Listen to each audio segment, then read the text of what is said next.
Alright, let's get straight to the point. You click on this video either because you're bored and you don't have anything else to do, or you're looking for the answer to one of, if not the most important question of every single patch, which is which character you should pull in patch 3.4. Now the live stream of patch 3.4 has just dropped and we're going to be seeing a lot of interesting things going on within the patch. However, the most exciting things as always is that everyone is waiting for the character that they want to pull. And I would say this time around is quite a trickier question because the character coming within patch 3.4 is actually really good, which is exactly why we have today's video with the aim of helping you making the best decision possible for your specific account, as well as make the most out of your hard-earned Primogems while playing through the game. Okay guys, be real with me now. How many times have you been frustrated from all the struggle you have to go through in order to barely clear the abyss? Or you're like me guys who's too lazy to finish farming for oculis and chests, missing out on a lot of in-game rewards. If all these sounds too familiar to you, then I am sure you will be interested in SkyCoach, the leading platform for in-game services, and that of course includes Genshin Impact as well. They do AR leveling, chest farming, oculis collecting, as well as even helping you clear fully the abyss, and many more other useful services. For example, if you're stuck with Sumeru region chests and oculi farming, the SkyCoach Pro player will be there to complete it for you. Saves you a lot of time when you are too busy with school and work. They have really fast delivery, high quality services through a lot of games including Valorant, Apex Legends, World of Warcraft and others, and as well as bias protection, which is very important. With a 4.9 star rating and over 3,000 positive reviews, you can be sure to have a quality service with SkyCoach. Now check the link in the description of this video. It will activate my personal promo code that gives you a 10% discount for my subscribers. Now how we're going to be doing that is, first I will be going through all of the characters in terms of their most important points, or you could say dive into the pros and cons of each of the characters so that you have an understanding of how each characters are still performing. And then afterward I will be going through the priority list of the character in order of the most to least important to pull. And then at the end there will be an answering session to some of your most frequent asked questions, especially regarding Alhaitham. And so talking about Alhaitham, we'll first have a look into him. And as usual guys, do note that Alhaitham at this point in time isn't released yet. The only official information we get is from the patch 3.4 livestream info and gameplay that Hoyoverse have given us, but generally speaking that should have been more than enough to give us a grasp understanding of how Alhaitham is going to perform. And so regarding Alhaitham, you may or may not already know he's obviously going to be a DPS character, where what he does best is obviously going to be on the field dishing out dendro damage. At first glance already, I am sure the thing that sticks out of Alhaitham the most is obviously going to be his gameplay animation. His gameplay is definitely going to be very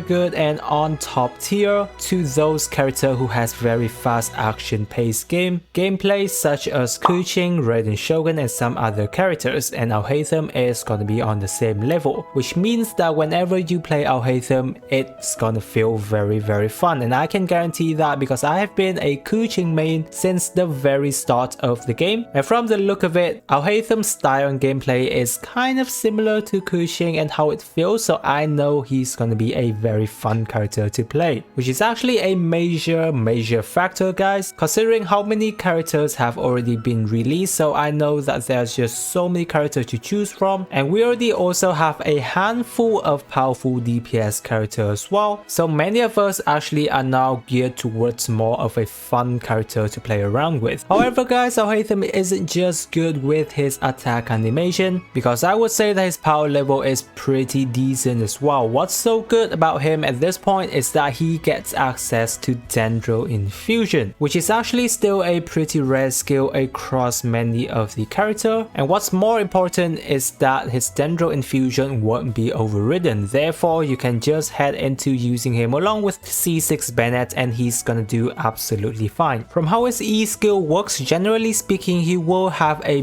base Dendro Infusion of 8 seconds, but it actually goes all the way up to 12 seconds as well because of his skills of the Chisel Mirror, allowing him to get 3 stacks of those mirror, and each of the stack will provide him a 4 seconds of Dendro Infusion extra. What the Chisel Mirror also does is that it provides him what I would say more passive damage for his skills, and the more stacks he is having, the more damage he will be able to dish out, which is actually pretty good, allowing him to have a self-passive damage from here and there. What you do want to know is that Alhaitham actually scales more with his EM, even though his E skill does scales off of both attack percentage and EM, but the EM here is going to be more beneficial for Alhaitham, so that is something to keep in mind. And it's also very beneficial considering he is a Dendro character, therefore if you're running him along with Dendro Resonance, that's going to be a pretty good boost onto him. As far as burst overall, it's a very simple skill in terms of dishing out damage, and also it takes regard into how many Chisel Mirror he is having activated at the point of burst activation for more damage overall. But either way, the skills and everything in his kit looks absolutely stunning when being used, especially from the fact that if you have seen, by triggering all with his E skill and his burst all together, you will be able to dish out a ton of Dendro damage reaction all over the field, especially when taking into regards of AoE damage. He's definitely gonna be a character that is very good with AoE damage. First passive allow him to, whenever he does a charge attack or a plunging attack, he will gain another Chisel Mirror, where technically speaking this is where he is able to get his third Chisel Mirror, allowing him to get a maximum of 12 second Dendro Infusion. And as his second passive allow his projection attack from the mirror of his E skill and his burst damage to gain a 0.09% based on the amount of EM that he has, or technically speaking he will get a maximum damage bonus of 90% at the number of 900 EM, which is also another reason why you would like to have as much EM on Alhaitham as you can. So overall guys, I'd say that Alhaitham is a character that has a lot of potential, even though he is a DPS character. Now I have said this a lot in the past, is that we are getting too many DPS character in Genshin Impact at the point where it has already come to basically DPS character is only for character preferences, because we've just got so many good character at this point. However, I would say that Alhaitham in this case is kind of different in that even though he is a DPS character, I would say that he's going to be on the higher tier list of DPS character, not just because the amount of damage potential he will be able to do therefore already gets him able to compete with other top tier DPSs, but also first of all the fact that he's going to be having access to very good AoE damage, which is something that is required on field DPS character. Secondly, he's got himself a very good passive damage skill from his mirror skill of his E, and then his burst also allow him to create a dome of dealing passive damage as well. Thirdly, from a lot of different gameplay that I have seen, he is a character that's going to be a pretty good in terms of triggering different elemental reactions, therefore providing him a lot more value than he already has right now. So obviously all of these are something that we have to try out ourselves whenever Alhaitham arrive, but from all of the information that we have on him at this point in time, this is something that we can kind of foresee. Next in line we have Yelan, our Dice Queen. It has been a while since she has been back, and after her release I know that many of us have actually wanted to get Yelan on your team because of knowing how exceptionally good of a character she is, and she's still considered to be one of the best support character in the game, and I would say she's only after Nahida at this point, because first of all of how similar she is towards Xingqiu from her burst capability of providing you a very good number of sub DPS damage in terms of Hydro as well. Yelan is still a character that you will be seeing in a lot of different top tier meta teams. If you do have the potential of your Primogems to invest invest in her, of course. Plus, overall, we do still have Xiao as basically her sub character at this point. However, we have seen a lot of teams that actually utilizes both Xiao and Yelan, and it turns out to be teams that are really good. Even though Hydro Resonance is just going to be giving you an extra 25% HP and not a lot of character will be able to make use of that resonance, but the amount of sub DPS damage that these two characters are able to dish out together on the same team is just ridiculously insane. And so I'm sure that Yelan's going to be holding her values for a very long time, just as how the top 3 Bennett, Xiangling and Xiao have been able to hold their position all very since the start of the game. So Yelan is definitely a worthwhile character, not to mention the bonus of her providing your team extra attack percentage damage, which makes her even more valuable in different team comp. The only downside of Yelan at this point in time, I would say, is that she doesn't have access to resistant interruption of providing to your team like Xiao does, and lack a little bit of healing from Xiao, which is why I can never actually compare Xiao along with Yelan, because both of these two characters complement each other very well. So not too much in terms of discussion about Yelan, because she's just a very good character and an absolute worth it pull on every of your account. After that, we have our Walnut Pyro Queen. Congratulations to those of you who have been waiting for Hu Tao, because she has now been written down into the list of characters that has some of the longest rerun time. It is already her second rerun, however it's been over a year since you guys get to see Hu Tao on the banner once again, and I know that after her first rerun many of us are still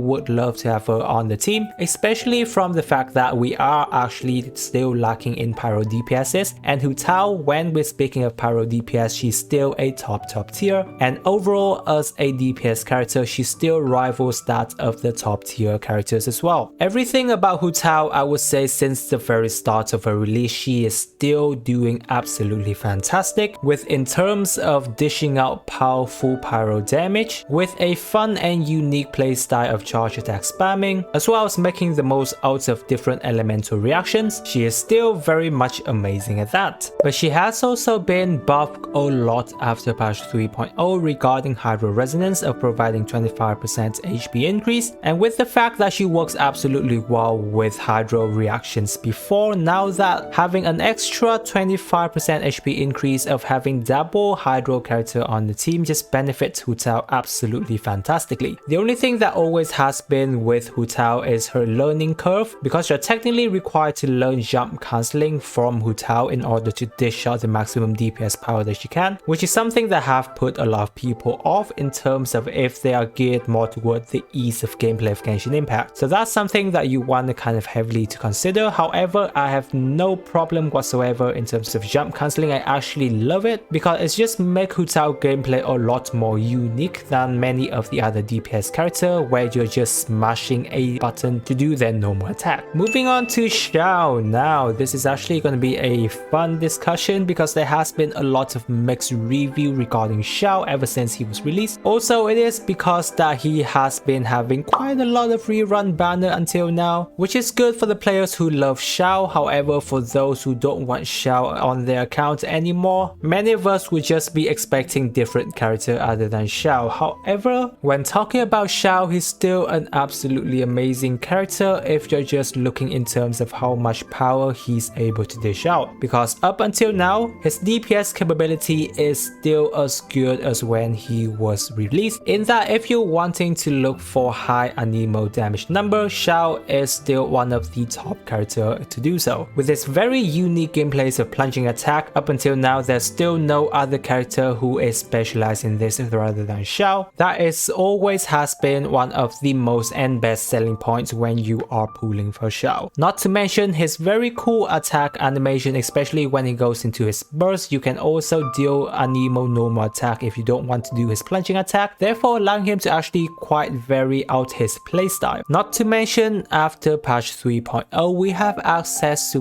Farzan, a unique character where she focuses on providing more anemo attack bonuses, and a very rare character in that as well, which technically speaking have already allowed Xiao to get a little bit more buff out of that, and making Xiao quite more valuable at this point in time, where there's a a lot of competition in terms of different elemental reactions, especially when it comes to Dendro. The only downside of Xiao has always been regarding, first of all, his energy recharge level. He does require you to have a lot for him to get burst every rotation, because without Xiao's burst you're technically doing nothing from him, so he is a burst reliant character. And secondly, he needs constant healing, otherwise he's gonna be dead before you know it, especially when you're up against enemies that deals a lot of damage in the Spiral Abyss. And so those should be some of the main point of the characters, and I hope that you have already have an overall and deeper understanding of these characters. Now this is going to be the most important part of the video, where I give you my personal advice in terms of which character you should pull for. Disclaimer once again guys, is that this is purely gonna be my opinion, and so you can just follow me or not, it's gonna be your choice. And always do remember that pulling for a character largely comes down to your player preferences. Just go for the character you love to play, because that's the main point of Genshin Impact, and Genshin Impact is already an easy game enough for you to actually clear everything in the game with any of the character of your choosing. So the main aim is just to have fun in the game. And so in terms of the priority list of best character you should go for,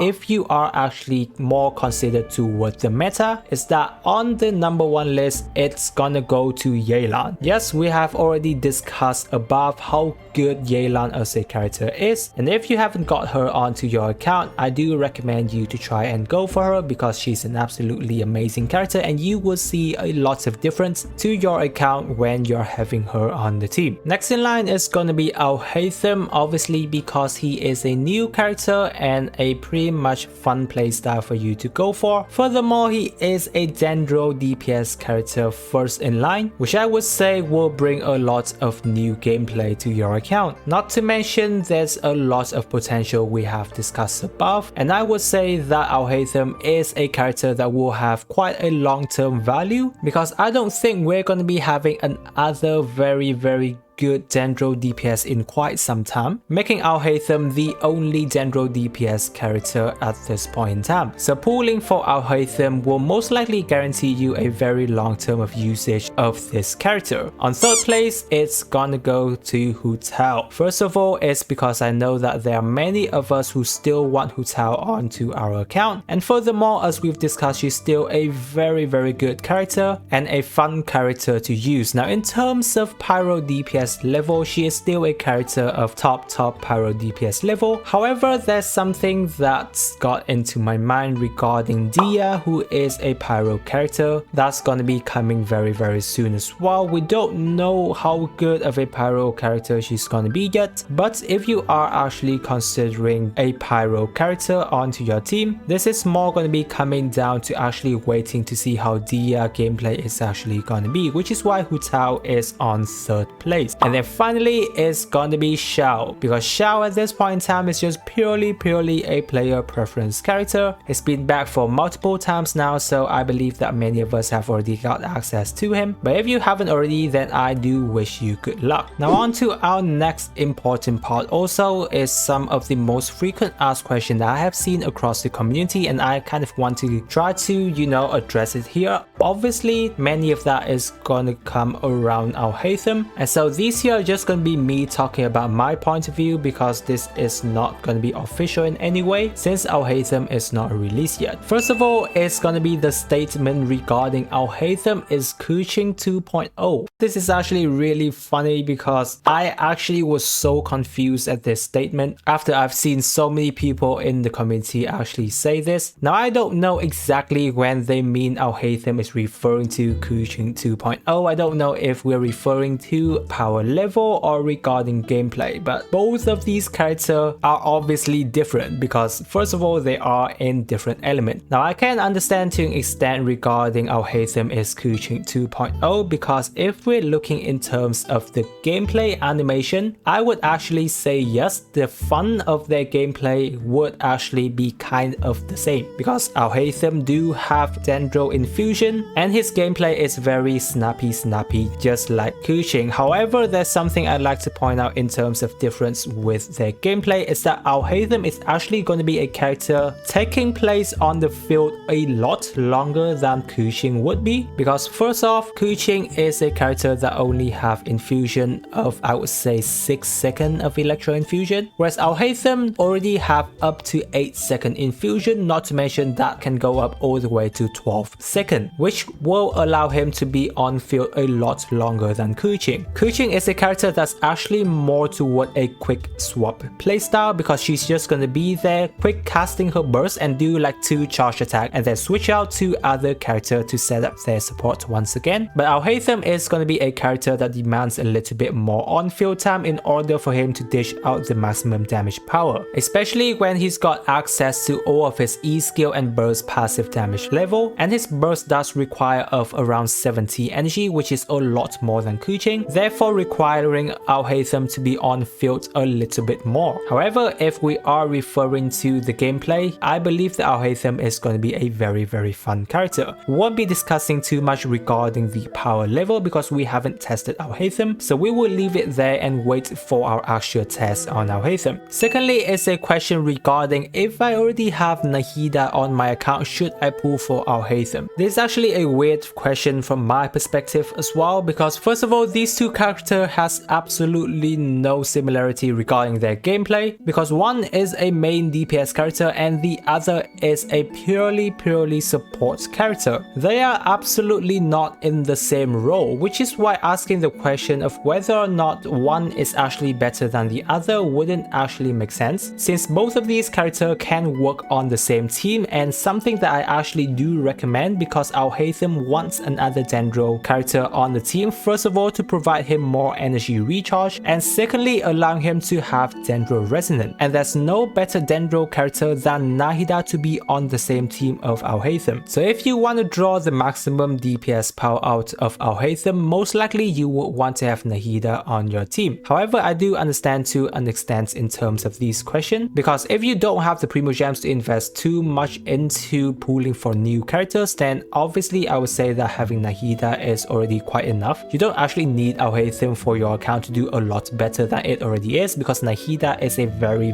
good character already. Next is also a question that I have seen come up a lot, which is should I pull for Hu Tao C1? You have no idea how many questions I have seen regarding this, because there is a belief in the community that Hu Tao is required to have C1 in order for her to be a good DPS. And from my experience of someone who have been using C0 Hu Tao from the very start, I would say this is absolutely false. You don't need C1 Hu Tao in order for her to do well. As you can see here, you might be seeing that I'm using a C0 Hu Tao on a staff of Homa, but from the very start I actually haven't been using her like that. I did not have staff of Homa at the start, and I was only using weapons such as the Death Mat, and she has always been a character that helped me clear the abyss ever since. C0 Hu Tao is very good, guys. You don't need to waste your Primogems to get C1 Hu Tao for a little bit of easier gameplay. You can just practice yourself jump cancelling and she will be pretty much on the same level. Genshin Impact is already easy enough, and most of the time you don't need any of the constellation of any of the character to do well. You just need to build the character well and they will do the work for you. So patch 3.4 is gonna be a very much packed patch, because we have a lot of fun events coming along with a lot of good character as well. I hope that this video of mine have been able to help you have a clearer understanding of these characters and help you make a better decision. If you're trying to go for a lot of these characters and you're feeling that you're lacking Primogems on your account, guys, then in collaboration with Paimon's Bargain, we're doing a 6,480 Primogems pack giveaway once Alhaitham banner drops next week. So if you're new to the channel, guys, be sure to subscribe to my channel and join my Discord server where we will be holding the giveaway. Hopefully this will give you a better chance of getting for all of the character that you want. With that, guys, I really appreciate you guys sticking with me till this part of the video. I wish you a super day and I will catch you on my next video.